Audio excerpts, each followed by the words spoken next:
ഇന്ന് നമ്മൾ പോണത് പ്രീ എൻഗേജ്മെന്റ് ഷൂട്ടിന് വേണ്ടിയിട്ട് കേട്ടോ, സേവ് ദ ഡേറ്റ് ഷൂട്ട് ചെയ്യാൻ. അതൊക്കെ പോട്ടെ, ഇങ്ങനെയാണോ അത് കൊടുക്കുക? നമ്മൾ നേരെ പോകുന്നത് ചൊക്കരയിലേക്കാട്ടോ. നല്ല കിഡിലൻ വ്യൂ ഉള്ള, ഇപ്പം നല്ല വൈറലായിക്കൊണ്ടിരിക്കുന്ന ഒരു ഏരിയ അല്ലേ, അതെ അവിടേക്കാണ് നമ്മൾ പോകുന്നത്.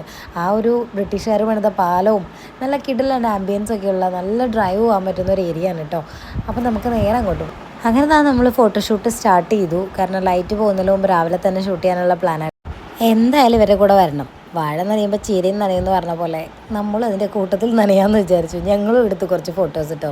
ആൻഡ് അടിപൊളി ഏരിയ ആണ് ഗൈസ്. ഇവിടെ നമുക്ക് ഇറങ്ങി വെള്ളത്തിൽ കുളിക്കുകയൊക്കെ ചെയ്യാം കേട്ടോ. നമ്മളിപ്പോൾ ചൊക്കന പാലത്തിന്റെ താഴെയാണ്.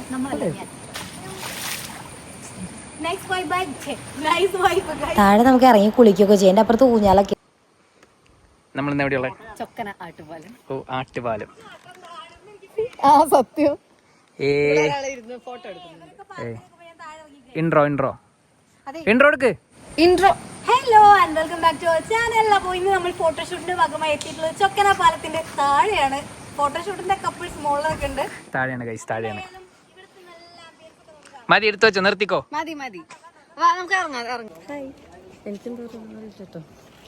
എനിക്കറിയില്ല, എന്തെങ്കിലും പറയും. ഞങ്ങളുടെ ഫോട്ടോഷൂട്ടിനായിട്ട് വന്നിരിക്കുകയാണ് ഗൈസ്. എന്റെ ബ്രൈഡ്സ് മെയ്ഡ്. ഇപ്പൊ ബ്രൈഡ്സ് അല്ല, മെയ്ഡ് മാത്രമേ ബൈ.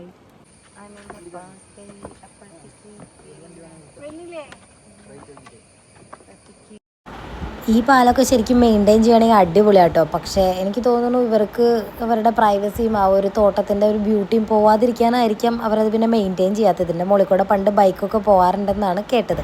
അധികം തിരക്കൊന്നും ഇല്ലാത്തതുകൊണ്ട് തന്നെ നമുക്ക് അടിപൊളിയായിട്ട് ഫോട്ടോസും വീഡിയോസും ഒക്കെ എടുക്കാൻ പറ്റിയിട്ടോ. നല്ല ഏരിയ ആണ്, നല്ല കാം ആയിട്ടുള്ള ആ ഒരു റബ്ബർ തോട്ടത്തിൻ്റെ കൂടെ ജസ്റ്റ് ഒന്ന് ക്രോസ് ചെയ്ത് നമ്മൾ ഫോട്ടോസ് അവിടെ നിന്നും കുറച്ചെടുത്തു. ആൻഡ് ഇതാണ് നമ്മുടെ പാലം. അപ്പോൾ ചെറിയൊരു ആട്ടൊക്കെ ഉണ്ട്. അല്ല, ആട്ടുപാലാണല്ലോ, ചെറുതല്ല, നല്ല രീതിയിൽ ആട്ടുണ്ട് കേട്ടോ. പിന്നെ ചെറുതായിട്ട് പൊട്ടിപ്പൊളിഞ്ഞൊക്കെ കിടക്കുന്നുണ്ട്. പക്ഷെ അത് അത്രയും പഴക്കം ഉള്ളത് കൊണ്ടാണ്. അധികം റഷായി കഴിഞ്ഞാൽ എനിക്ക് തോന്നുന്നു ഇവിടെ വേസ്റ്റും സംഭവങ്ങളൊക്കെ വരുമായിരിക്കും. അതുകൊണ്ടായിരിക്കാം ഈ പറഞ്ഞ പോലെ അവരത് മെയിൻറ്റെയിൻ ചെയ്യാത്തോ അധികം പ്രൊമോട്ട് ചെയ്യാത്തോ. പക്ഷേ അടിപൊളി ഏരിയ ആണ് കേട്ടോ. നിങ്ങളിതിലെ ചിമ്മിനി ഡാമിലേക്കോ എവിടെയെങ്കിലുമൊക്കെ പാസ് ചെയ്യുന്നുണ്ടെങ്കിൽ അല്ലെങ്കിൽ തൃശ്ശൂർ റൂട്ടിലേക്ക് വരുന്നുണ്ടെങ്കിൽ നല്ലൊരു ട്രാവൽ ഡെസ്റ്റിനേഷൻ ആയിട്ട് നിങ്ങൾക്ക് ഇത് കൺസിഡർ ചെയ്യാം. അപ്പോൾ ഇത്രയേ ഉള്ളൂ. ബൈ.